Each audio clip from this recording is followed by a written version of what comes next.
Syrians crossing into Jordan. With now more than 500,000 refugees on its soil, Jordan is one of the countries most seriously affected by the crisis in Syria.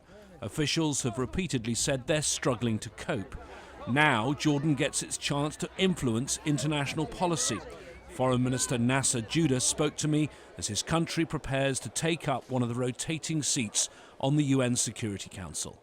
I think being a non-permanent member on the Security Council will give us a very, very important forum where we can highlight the suffering of Syrian refugees and the burden that is being shouldered by neighbouring countries, in particular Jordan. We are going to be a voice of reason and a voice representing the Arabs and the Muslims, but representing the international community at large.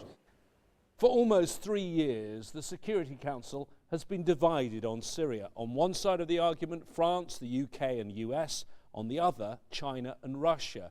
The issue of the elimination of chemical weapons is the only time they've managed to agree on a resolution. Jordan is likely to use its seat at the Security Council table to make it clear that such stalemate and deadlock is only prolonging the crisis. The King of Jordan was the first Arab leader to call on Syria's President Assad to stand down. But at the same time, experts say Jordan is becoming increasingly worried about some of the groups forming the opposition against Assad's regime.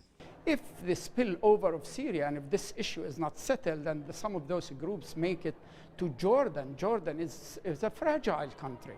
And there is so much interest in Jordan to keep those groups outside its border and to monitor exactly who is coming in and who's coming out of the country. Jordan wasn't supposed to be on the Security Council. Saudi Arabia was elected but turned down the seat in a very public protest about the situation in Syria. You shouldn't expect such drama from the Jordanians. Their ambassador, Prince Zayed bin Raad, has served at the UN twice for a total of 10 years. Experts expect him to work quietly behind the scenes in an effort to influence all his colleagues on the Security Council. James Bays, Al Jazeera at the United Nations.